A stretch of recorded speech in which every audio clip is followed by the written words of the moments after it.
for the 1992 America's Cup. And funny enough, that's where I first met my counterpart here, Bernie Wilson. So we've been at it some 23 years, which is a long media relationship, a good media relationship, which has turned into a friendship. But the important thing is we do have that relationship. So when times are tough, we know we can count on each other, or most of the time anyway.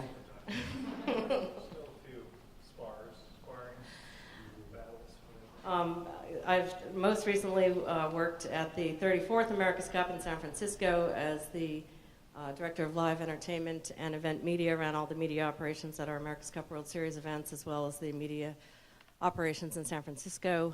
But I am here today, currently a free agent, so I'm not speaking in any way on behalf of the 35th America's Cup clean.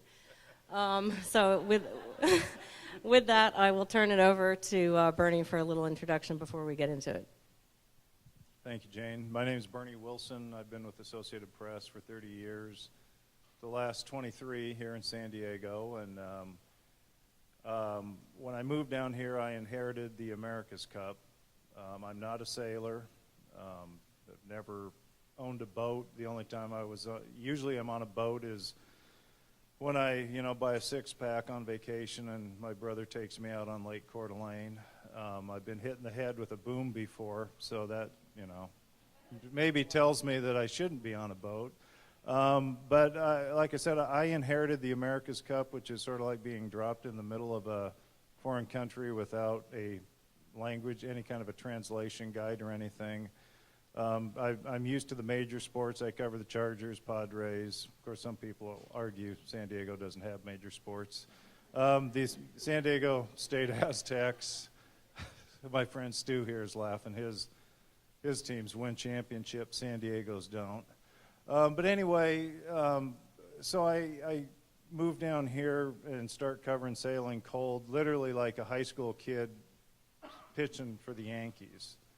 And that's why I, leaned on PR people such as Jane many times to say, what the hell's going on? What are they saying? What is this that I'm covering? And I'm scared to death of it. And I learned then that sailing probably has the best PR people of any sport, and I'm not just blowing smoke, because they've been there, they've done that, and they truly know how to help mainstream reporters like myself. And well, there aren't too many mainstream reporters who like covering sailing, because it is very confusing, and it's just a different world. They're not used to it. They're used to going to a football press box and talking to the quarterback, or you talk to the pitcher after his start. But you go to a sailor, especially Dennis Conner, right out of the chute, and it's like, whoa, how do I handle this? So Jane has always been a big help, and there have been countless other PR people along the way, either for the teams, for sponsors, for the event itself, who literally have helped me navigate through it. And I now enjoy covering sailing, even though I still don't sail. But it is a lot of fun. It's a nice change of pace. And yeah, we've made it 23 years. We still have moments where I'll say, Jane, I need this. You guys have to say that. And Jane might say, I'm sorry, but here's what we have, and we'll say this later on. And it's a good, constructive, professional relationship, and it's gotten me this far. All right. Thanks, Bernie. So we thought we'd just start with a few kind of basic principles. Again, maybe some of this is too simple for some of you who probably have more experience than others, but again, later we can get into some Q&A. But really, to start, you just want to keep things as simple as you can for the journalists. I mean, someone like Bernie, for example, he's covering the Padres, he's covering the Chargers. Sailing is, yet another job he has to do. So you want to, make it as streamlined for him as possible, not take inordinate amounts of his time, and try and keep it simple for him so that it's easy for him to turn that story around. Yesterday, Sally Helm, in one of her presentations about sponsorship, said, avoid the jargon. Same, when dealing with mainstream media, you want to keep it simple and not make it complicated and over their heads so that it's hard to understand. So with that comes education, and I see our job in the PR side to really reach out to the media and try and educate them if they don't have that background in the sport, and help them understand it and get them engaged, get them onto the water, get them understanding who the players are, what the basic principles are of the sport. The easier it is for them to understand, the more they're going to enjoy covering it, just as we enjoy participating in this sport. So part of that is just, when the journalist comes to the regatta, make sure that they are included. They're not there to be on the outside looking in. They're there to be part of this event. They're an important part of the event. Make sure they're part of all the social activities. Invite them to all the parties. Make sure if they have the time and can do it, get them out on the water. Really include them and make them part of everything we do. So the engagement with the media, I think, is very important.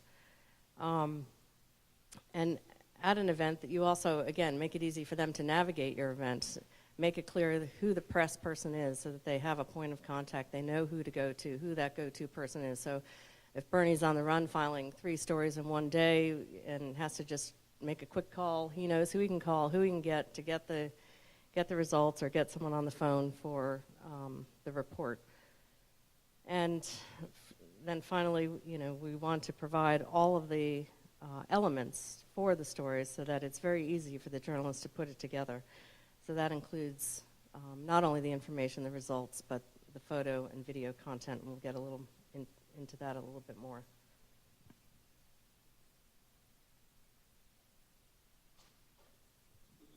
So I call it a news bureau. I see Craig Lewick had a post a few days ago. He calls it a communications toolbox. He has his toolbox on sailing scuttlebutt, but we're both really talking about the same thing. It's providing the basic elements, the tools for the journalist to do the story. So, basic 101 is, of course, the results. We want to provide them in an easy way to understand and to publish. But to enhance those results, we want to provide quotes. That really starts to humanize the story. And you might go from a little small results box in the local paper to a story, a full story. And then with that, if you have your photos, suddenly you've got a feature package. So you want to make sure you're providing all these elements to make it as turnkey as possible. So with that, we'll turn it to Bernie for a little bit more from the reporter's view. My turn again? Okay. Let me see, first of all, which... Okay.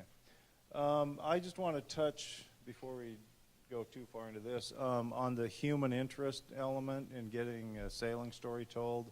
I really staggered through the 92 America's Cup because, again, it was like a foreign language, and you'd sit through a press conference, and we tacked, and then they tacked, and we tacked, and they tacked, and got to the weather mark, they jibed, we jibed, something broke, and they jibed, and,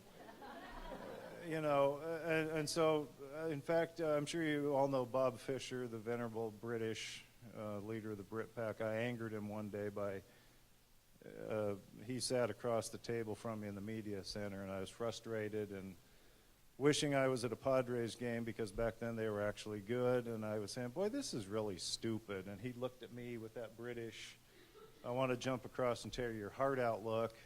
And so I learned not to do that anymore. But the next cup, I decided that personalities were the way to tell the story. In fact, people would say, man, how do you cover sailing? Because, again, it's that mainstream. It's sailing to most mainstream journalists is like handing them a 5-pound clump of plutonium and say, here, die of radiation poisoning. They just don't.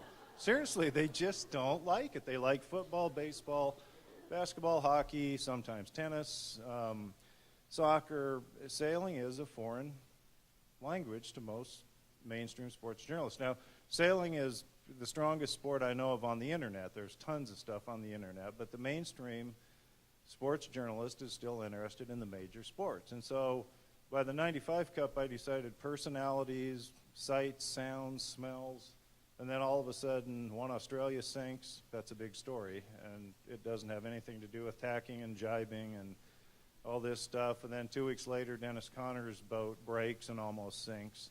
So in our business, it's called a room service lead. It just sort of drops into your lap. And from then on, I cut down the play-by-play, the tacking and jibing and this and that, and you focus on the personalities, sometimes the boats. The last America's Cup was fascinating because of the catamarans and the wings and the wing sails, the winglets, this, that, and the other thing. And you can make those things interesting to the mainstream reader. If you boil it down, the who, what, why, how, where, when, and of course how. I may have said that twice. But if you can pitch a story with a human interest element, you're going to go a long way. Because, again, that takes away the mystery of sailing, the confusing jargon. I mean, there's a lot of things in sailing that are sort of like icing in hockey. It takes you a while to figure out what that is, but then all of a sudden you get it. But it's like the Olympics. I've covered 3 Olympic sailing regattas, and again, you boil it down to people. Like in Weymouth, it was all Ben Ainsley all the time in the Finn class, but all of a sudden this Jonas Hogue Christensen started winning races, and we got to know the pertinent fact that he works for Live Nation in Copenhagen and had once promoted a punk rock festival called Copenhell. And all of a sudden it's like, whoa, this is pretty cool. Here's this, and even my kid was interested. My kid's interested in this Scandinavian, I can't remember, black death metal stuff. And so I was talking to Jonas about it, and it's like, that's how you put a human face on a sport like sailing. Granted, not every sailor is involved in Copenhagen, but if you can find an interesting story like that, you could very easily get it into the local paper. And I'm like, even though I work for the AP, these days with the media, the mainstream media particularly, the news holes are small. One reporter might cover 3 different beats. You might be lurching from football to something else. And like Jane said, you might have 15 minutes to get through to a reporter. And if you say, hey, I got a real cool story about this guy who promotes, punk rock concerts, and oh, by the way, he's sailing in this regatta we're having next weekend, you might drop by and give it sit down with him for 15 minutes.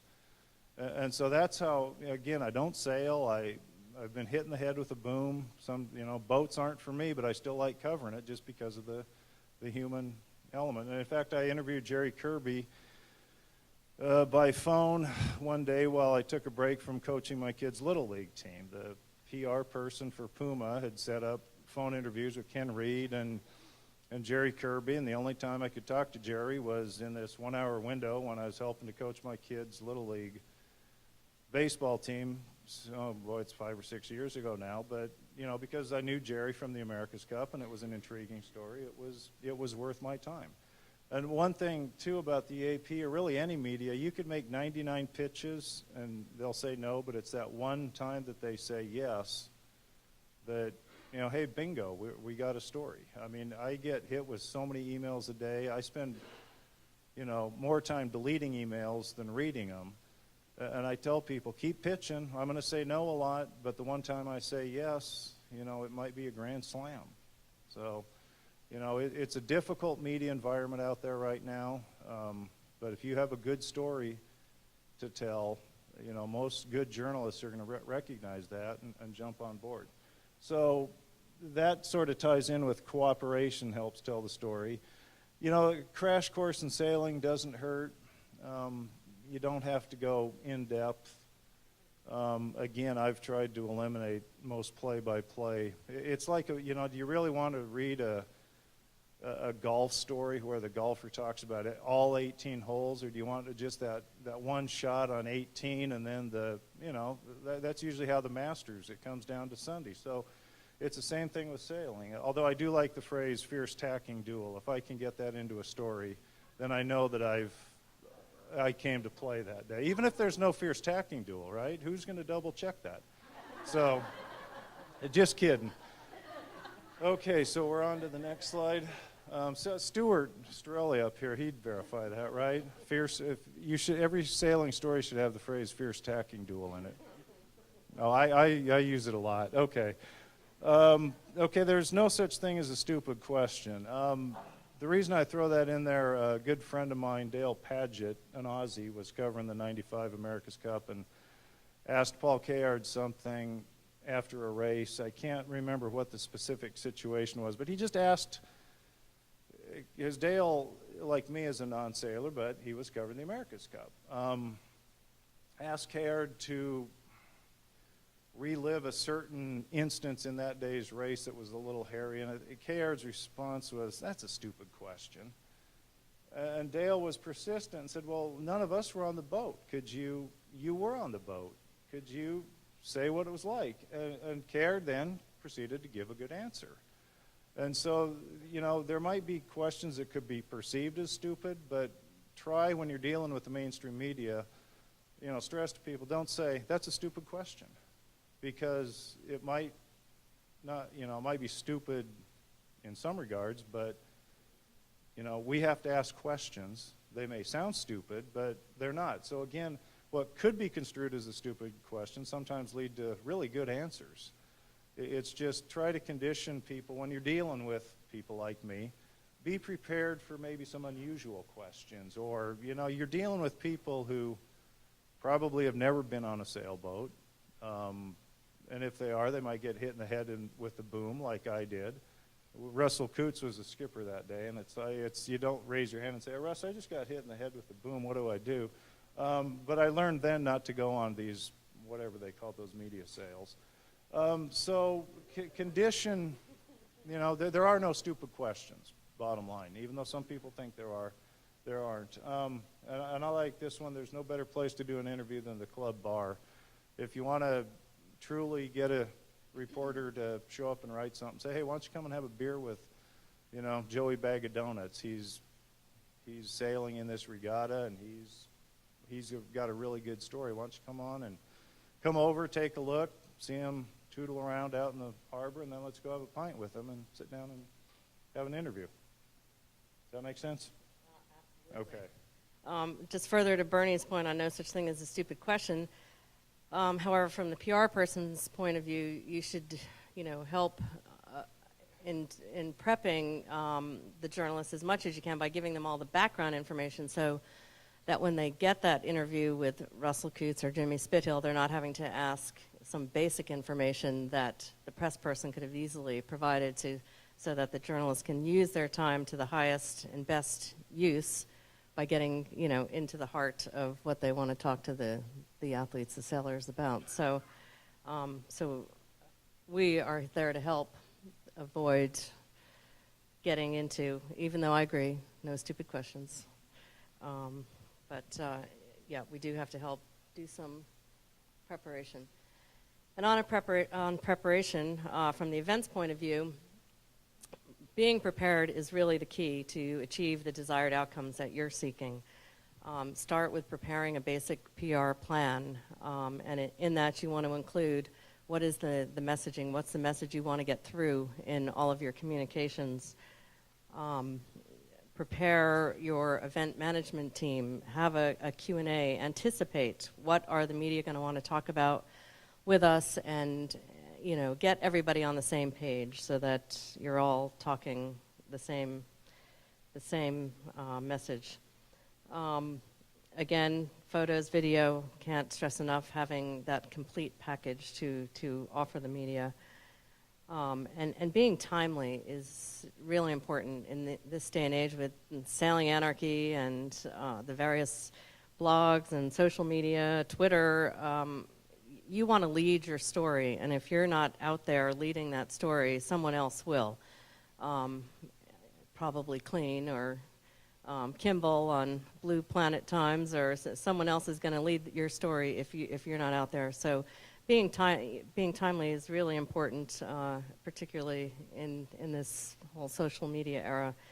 So you want to be factual, but you do want to be timely.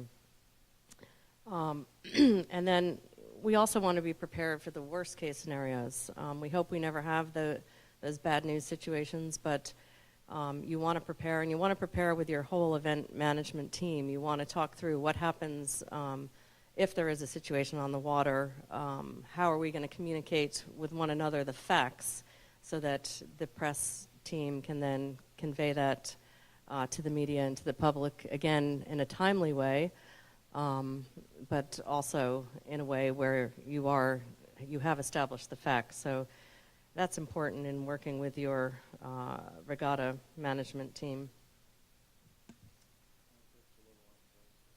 Yeah, Bernie's going to add a little to that. Yeah, I wanted to touch a little bit on crisis communications because, as we all know, bad things happen in every sport. I remember getting calls 5 in the morning that a certain Padre player had been killed in a car wreck. A Charger was on that value jet that crashed in the Everglades. These things come out of nowhere.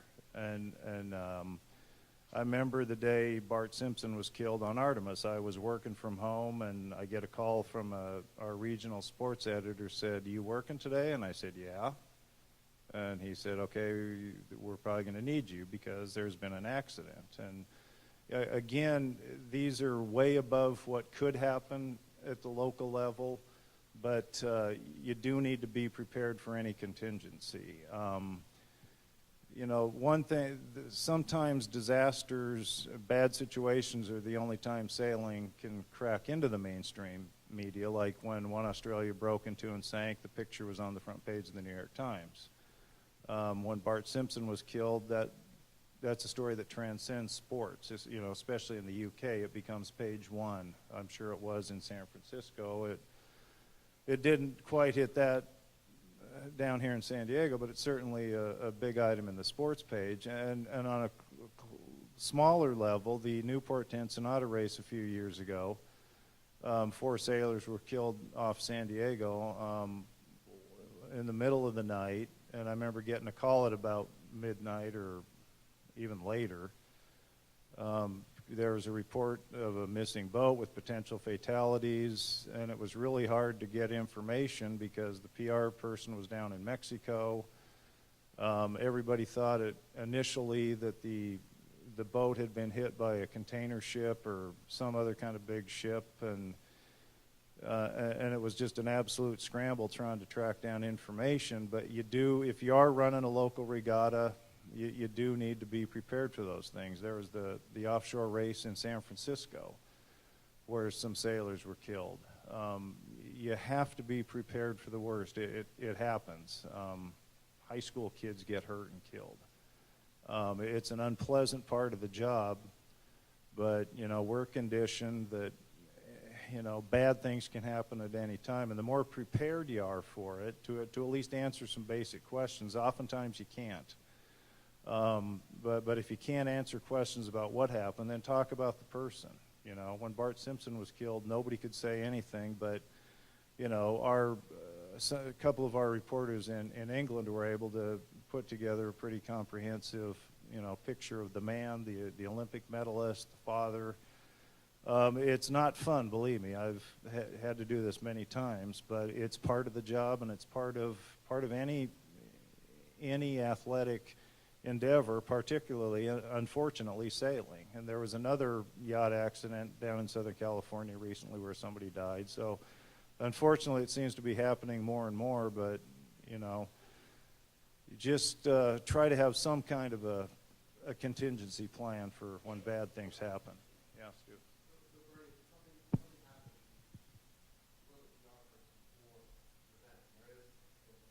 Details are sketchy. It seems to me it's a very difficult line you have to walk.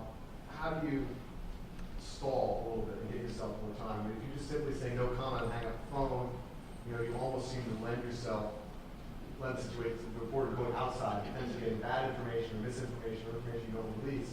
But then I don't want to release too much information. So from your perspective, where does that line, where do you draw that line when you allow someone, give someone maybe an hour, 2 hours to get together, or you can say, hey, I'm going to go another way because this person doesn't know what's going on? That's a good question, Stu. I guess, first of all, just be as honest as you can. I mean, if there's not much known about the situation, say that. Or just say, obviously the authorities are looking into it. Try to give the person or the reporter a little bit of information about the people involved. That, if nothing more.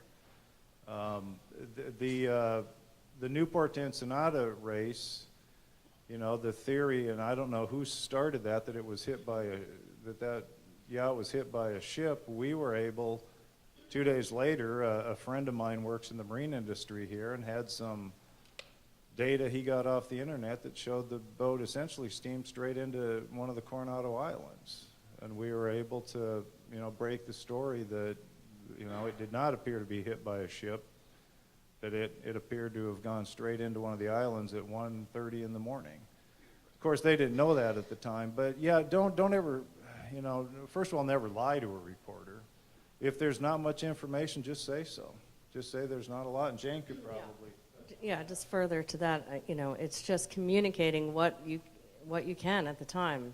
Let the journalists know, guys, we're gathering the facts, and we'll have an update for you in 1 hour with the regatta director, or, just keep letting them know, and take down the media who are calling in, so you have a list, so you can call them all back, and when you do have that additional information they're seeking, that you can report it. It doesn't do anyone any favors if in the attempt to get out there too quickly you misreport information. You want to make sure you are dealing with the facts, and it's just letting the journalists know on a regular basis what's coming. We'll have a statement in 1 hour. Tomorrow morning we'll have a press briefing, and just let them know what the chronology, how it will unfold, so that they can know what to expect, and everyone's working toward the same goal of finding out the information. It's just you don't want to get ahead of yourself, but at the same time, you want to be timely so that you are leading your own story. Did you have anything else? Okay. So that's all more in the reactive kind of space. And what I just want to talk about for a moment is being proactive and kind of going the extra mile, especially when you have partners involved in an event. You want to try and be creative for them and create some additional opportunities that, in addition to their branding or whatever presence they have around the event, think about how else they can activate their partnership with you. So, for example, if you have a partner that has a technology angle, put together a technology media breakfast, provide some content, because content is king. The media want to be able to take away something that they can write about. So an example, at the last America's Cup, a few days before the Cup match started, we realized the wing and the foiling and all of this was, technology that was going to be a very important piece of the story that the journalists would be telling. So we invited them to come with some of the experts from each of the teams and learn, so that they could reference properly the foiling characteristics and so forth in the stories. And it also created some additional feature stories in those kind of lead-up days before the racing started. So this is something you can do at a local event, find a way to get your partners out front and engaging with the media, because most of the partners are involved because they have a story to tell as well. So look for some special events that you can do to bring that out. And then just back to the information piece, you're servicing your journalists who are on site, but you're also always looking at the audience that is covering your story remotely. So you want to get that information online as soon as possible, because if you don't, clean will. Just making sure you're paying attention back there, Alan. Other media services that, oops, did I just turn that off? There we go.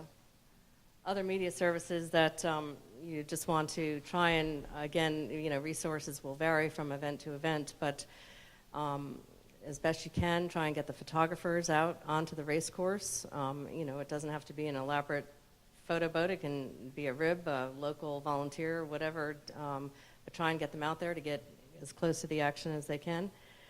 Try and provide something of a work area for the journalists, and again, it doesn't have to be a full-scale media center, but at least have an internet connection and a corner where they can plug in and tap out their story and file it straight away from on site at the event.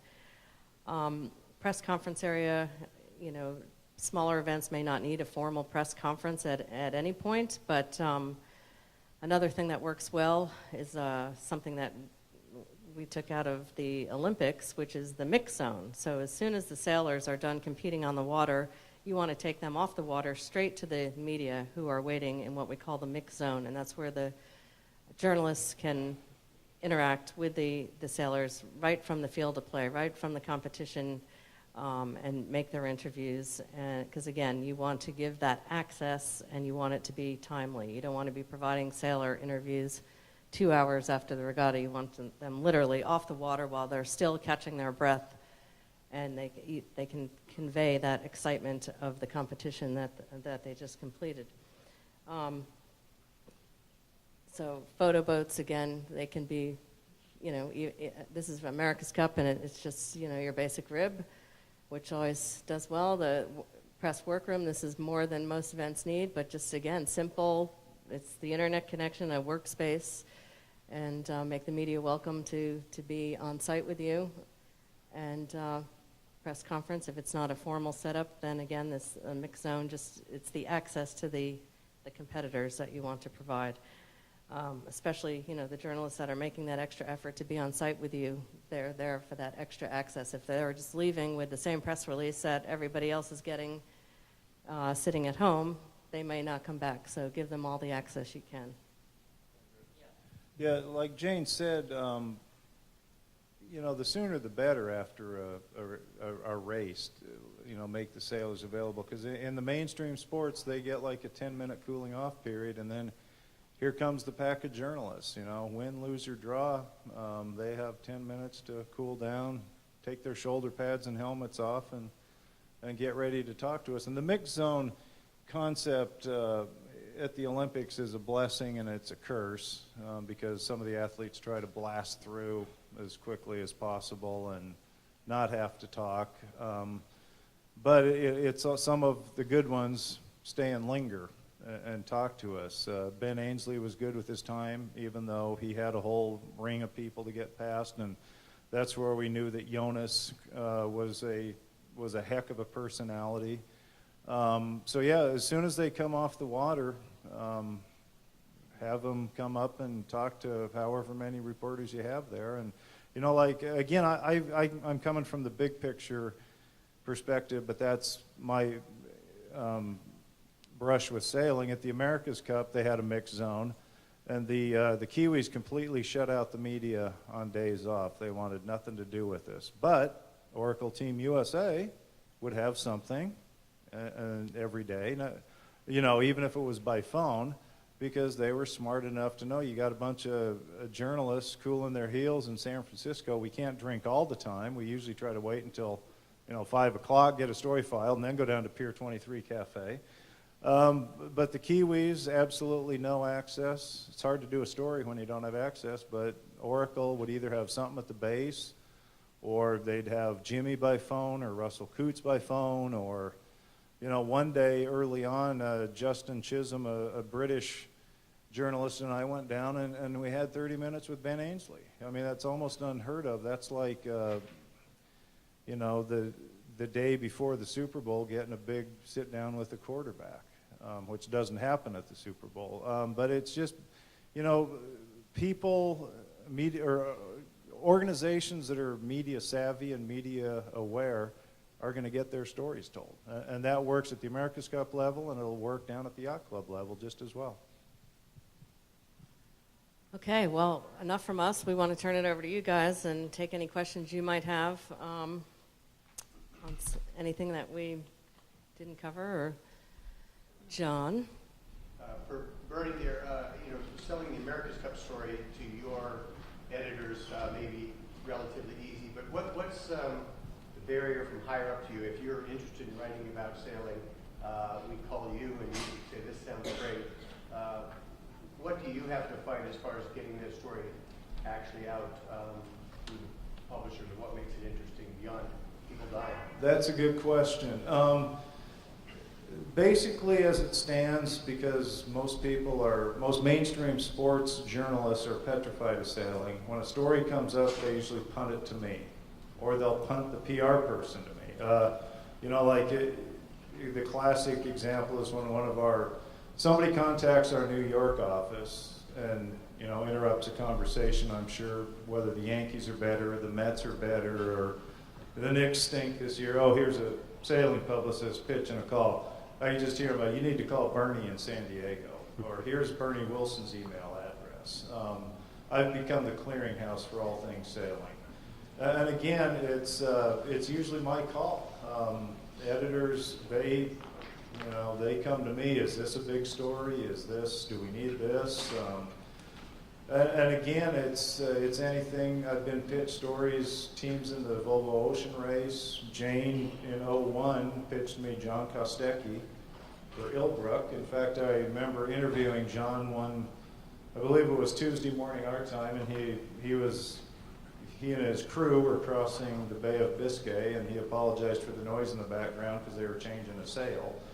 But that was when I realized that sailing is probably, for a sport that scares mainstream reporters, is probably the most proactive, because sailing PR people make their people available to the press.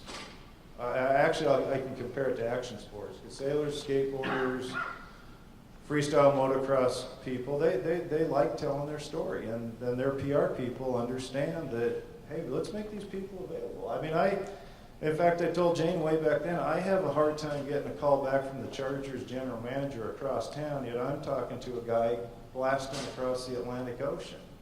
It's just, it works in sailing. Sailing people know how to make it work. And I've been pitched stories on the VOR. Zach Sunderland, remember his solo circumnavigation a couple years ago? Some PR agency pitched it to me late in the game. He was somewhere in the southern hemisphere making his way up north, and I interviewed him by phone from the Padres press box. You tend to remember those things. Brad Van Loo, when he was in the 5 Oceans race a few years ago, again, just out of the blue, some PR agency contacted me when he was about ready to go around the Cape Horn, because I believe he was like the first American to make 3 trips solo around Cape Horn, which, landlubbers love those kind of stories. There's a mystery about sailing, but there's also, sort of that romanticism. And if you can come up with a good yarn, as they say, pitch it to your local reporter. You peel away the confusing aspects, the mystery, and present, a good story. We might be petrified of sailing, but we all love good stories. And if you have a good story, by all means, get it to me, get it to your local editor, and say, hey, we'd love to, get this story out. The Volvo, again, the Puma people, very good.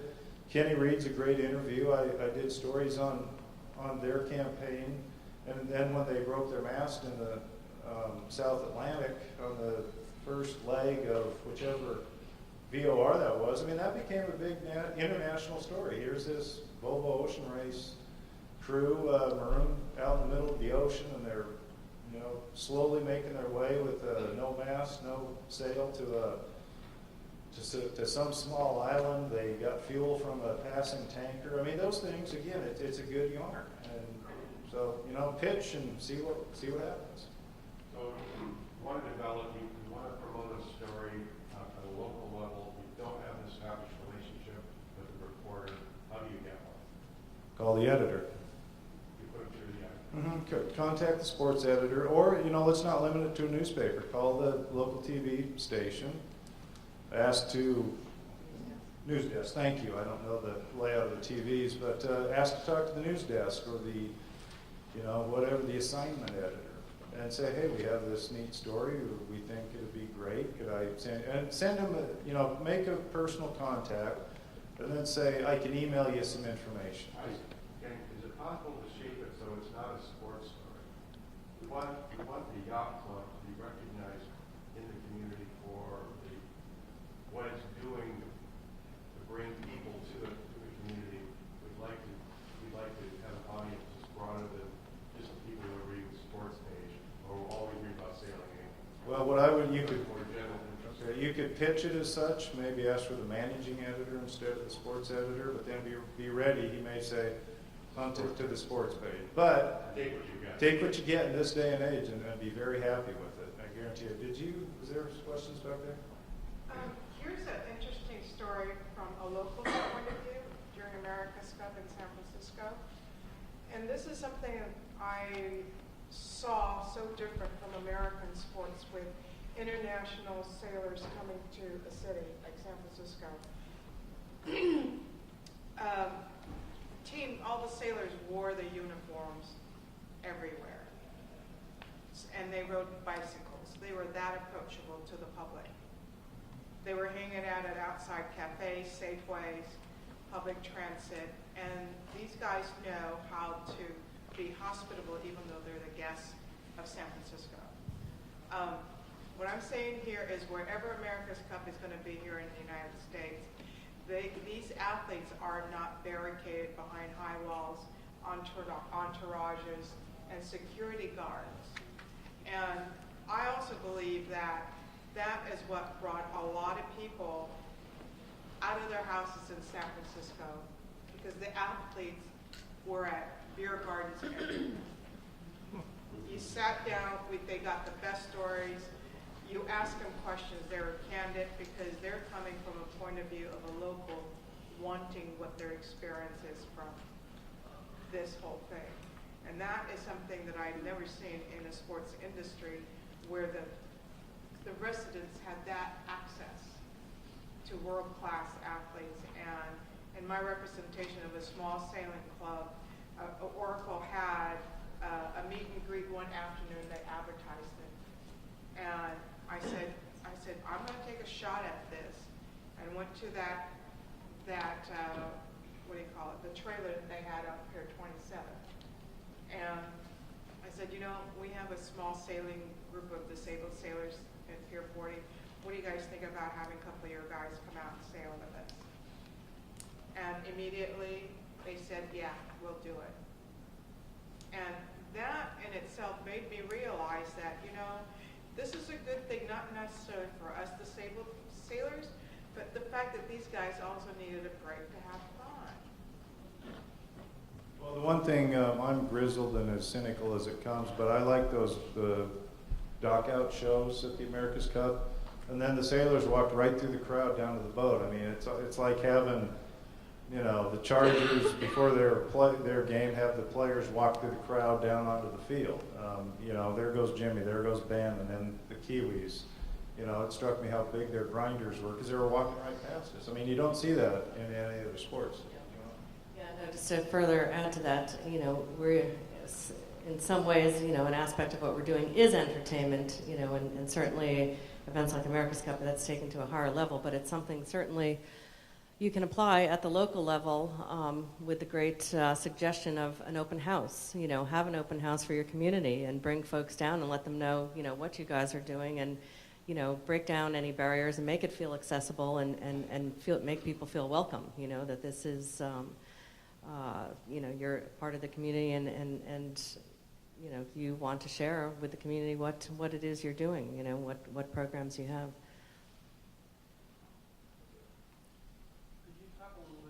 Not so much in the context of a regatta, which is kind of a news event, but if you have a story, we pitch it to multiple reporters, or we try to pick one that you think might go to the story, and then pick another reporter for a different aspect of the story? Yeah, it depends. I mean, first, and foremost, always go if you have an established relationship. If I'm going to the AP, I'm first going to Bernie and bounce it off him, and then he might give me some direction. Actually, if this is a great technology story, here's our technology editor. So, he might say, here's another contact for you if he doesn't champion it himself within the organization. But it's really understanding the story you're trying to tell, and then figure out the best editor that would be interested to tell that story. Is it a technology first and foremost? Is it a human interest feature story? And then just really it involves doing a little bit of research, look at the masthead, figure out, get familiar with the media outlet and, you know, who's writing what, and just try and understand where in that outlet this story would fall, and you know, it takes some research and, you know, certainly a few attempts sometimes, but eventually, as Bernie says, if you have a story with legs, it'll take hold. Yeah, one thing I'd like to add, if you are having an event, I'd try to contact every media outlet in town, including multiple people at each outlet, because you never know if somebody's interested in it unless you try. Like the Star Worlds were here early last September, and I helped John Burnham make some contacts in town, and what I did was I put together every email list that I got, you know, from San Diego State, from University of San Diego, Chargers, Padres, and just boiled them into one list. Said, have at it. You know, if people don't want to be on the list, they'll say, hey, I'm not interested. But, you know, and then when I came back from covering the America's Cup, a reporter from one of the independent stations was gushing about it, and it turned out that the guy who owns that station is a big sailor. So he was telling his people, you got to have highlights from the America's Cup on every night because he's a sailor. And there's a lot of big-time editors and publishers who, that's why the AP keeps covering the big sailing events, because there's editors and publishers who sail, and they want this stuff out there. So I just, you know, bombard them. And if they don't want to stay on the list, they'll let you know. But again, you don't know until you send out a list and see what happens. That's what I do. I'd get a list of everybody and send it to everybody. I'll go with you and I'll work you guys. Yeah. From a reporter's perspective, would you rather get like a 90-second pitch or like a page and a half press release that has the story written out? 90-second pitch. Okay. And then I'd say, go ahead and email me something, you know, that I can look at, but just as quick as possible, and then follow up with some background. And 9 times out of 10, I'm going to say, could you do me a favor and call me or email me again in 2 weeks? Because, you know, ostensibly we have stuff lined up that, you know, we just, you know, sports writing sometimes is assembly line work. You finish one story, you're on to the next. You're on to the next. So if you just, you know, keep, you know, most people don't mind being gently reminded, and that's what I usually tell people. Send me something now, and then send me something in 2 weeks, because odds are I'm either going to forget or I'm going to, you know, lose the original. But yeah, quick call followed up by an email. Always works. And that's somebody over here had a question? You? I have a question. So this doesn't have to do with events, but for programs that have ongoing good work like education or science or Rosalia project, we are picking up ocean trash, which we think is really significant and kind of exciting in a terrifying way. It affects everybody, but not everybody's really excited to talk about trash so much in the ocean. And there are no bars to do it in, you know, that kind of stuff. So, I guess my question is, clearly, like, I'm kind of excited about it, but there is often a disconnect between me and and being able to spread the word. How finished, do I have to go out and find people who can help me figure out how to convince everybody, or can is it appropriate to call up, and this would be the same with education programs too, to call up and say, these are these great things, this is why we're doing it, but I'm not sure what the angle is to make other people as excited as I am. Can we expect or ask that help from you, or do we need to find that before we go to you? Is this a sustainability question? Yeah. Okay, I think that's what you Yeah, no, the America's Cup had a great sustainability program, and a lot of it is creating some activation that you then have a hook to bring in the media to talk about. You know, you organize your beach cleanups, you do the activities, you know, that involve the community. We have robots. That often helps. Robots. You know, in the case of the America's Cup, the sailing teams themselves actually participated, and you know, we'd get the media down to be part of this, and you know, we did this wherever we went with the America's Cup World Series events. You know, perhaps you can work with the regattas that are happening. What if we didn't want to work with regattas? You know, what if I would love you to write about it? not in events or necessarily regattas, in relation to sailing and sailors. Well, again, I think you still have to find a hook that, that Bernie can build that story around, you know, whether you're tying it to an anniversary or Earth Day or, you know, a time where it makes sense, you know, in the calendar to, you know, do that story, think about it far enough in advance so that it's in the pipeline so that Earth Day hits and there's a story about what you're doing to, you know, How help. about an education? How about an education-related program? You know, there's a lot of people who are in community sailing centers and running really cool things. 1 week may not be so significantly different from another, so. Yeah, well, maybe get a local journalist to come down and do the program, you know, get them to participate and take it from their point of view, you know, what it's like to go through what is available at the community sailing center or through your sustainability program and have them experience it hands-on. And again, there's so many different ways you can do now with social media and video, you know, they could have a GoPro and, you know, get, you know, just tell it from a different point of view and make it compelling. And, you know, there's a lot of platforms for content out there. So if you're creative and have a strong message and a creative way to present that message, it's, you know, usually you have a pretty good shot at breaking through the clutter. So. Oh, we're waiting. Here he is. Here comes trouble. I'm back. I have terrible problems with doing stuff in advance, as a lot of us do, and a lot of yacht clubs and events have horrible trouble with, you know, setting the stage months in advance for journalists to come down and do things. How long, like, and this is really for Bernie, especially for local papers, what kind of lead should we try and give to local journalists, and do you have like sort of a suggested schedule, 6 months out to make a call and say, here's what's happening in 6 months, a month out do this, 2 weeks out do that? That's a great question. I would say at least 3 months. Probably there's a good sports PR guy here in town who's, you know, when there's a golf media day, and believe me, reporters, we love golf media days. That, you know, it's not sailing, but that's an example. He'll always send an email for your long lead calendars. You know, I got one last week. The media day for the Kia Classic is March 3rd at Alviera.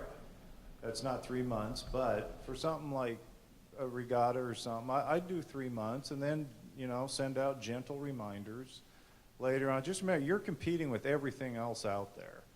Boys basketball, girls tennis, the NFL, the NHL, NASCAR. I mean, pick up a paper. It's mind-boggling how much stuff is out there. Olympics, the Masters. So the more warning you can give, the more lead time, however you want to phrase it, the better. And then, you know, like I said, told you, just, you know, send out 3 months, then 2 months, and then pick up the phone and say, hey, you know, have you been getting my releases? Do you want to set something up? You know, but be proactive, because believe me, we're scrambling around and getting pounded on from every different angle. And, you know, like I say, you might pitch us 99 times and we say no, but one time we say yes. And so just, but give enough notice as you can. Here's a follow-up. If a PR person calls you and says, I'd love to invite you to our club for dinner and drinks and show you around and stuff, is that creepy or is that acceptable? It's, you know, the quickest way to a sports writer's heart is through his stomach. How many drinks do you take to write a story? Well, you know, I'm old.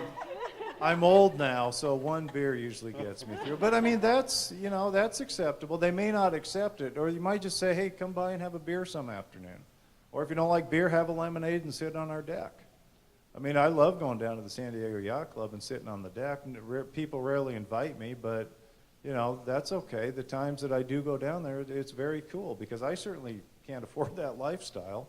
So, but no, that's a good question. Give it a shot. That's all somebody could say is no. And they're not going to say no if they haven't been invited. So give it a shot.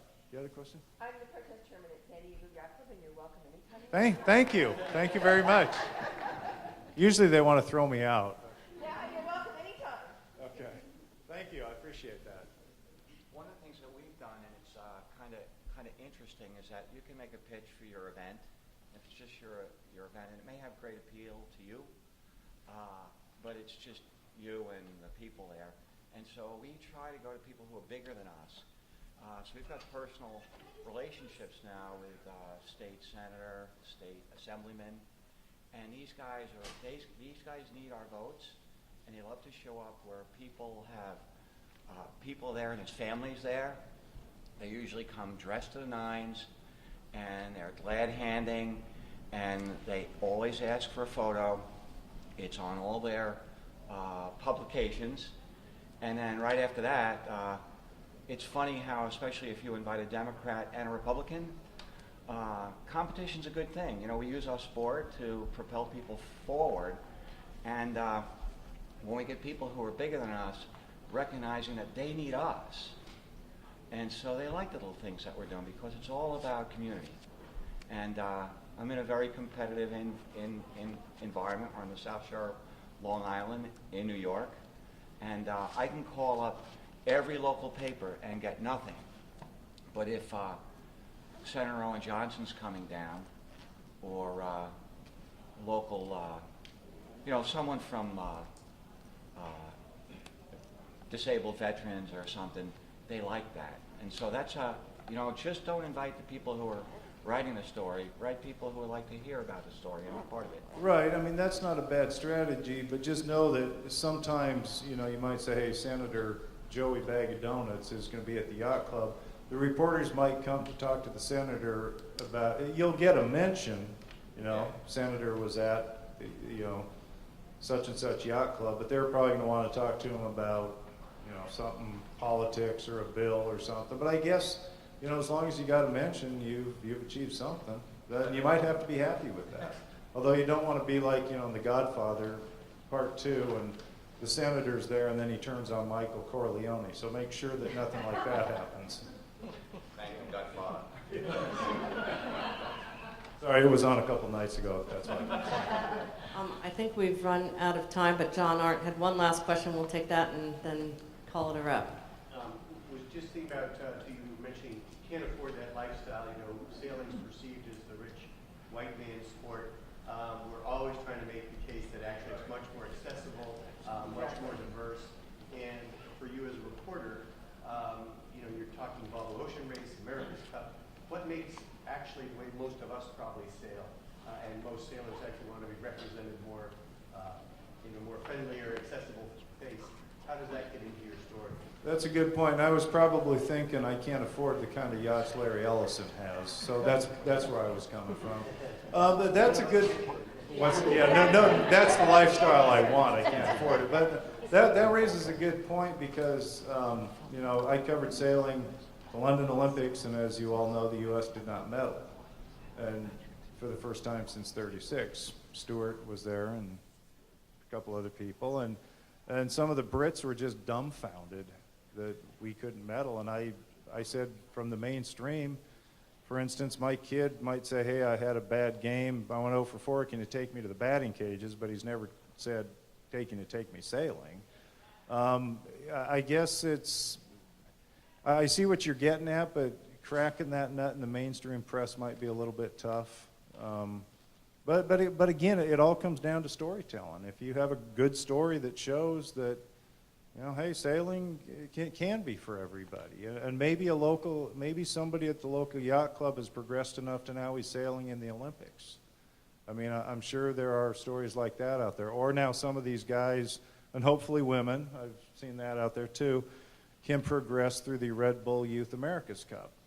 I did a story on that last summer. There was a San Diego-based team, and they had a fundraising event at the San Diego Yacht Club. And, most of them are just regular, college kids off for a fun summer adventure. So, again, if there's a good story that shows that, then by all means pitch it to your local media. And I think further to that, if it's something that's open to all of the public, that you can get, welcome your community, then it's a nice local TV story. We've talked a lot today about the AP because Bernie's here, but local TV is a great vehicle, and of course all the sailing websites and whatnot. But do an open house. And as long as you can say, yes, all of your viewers, are welcome, then they'll, consider it. So don't rule out the local TV as a good outlet. Thank you, guys. You've been great, and thanks for having us today. Thanks to U.S. Sailing. And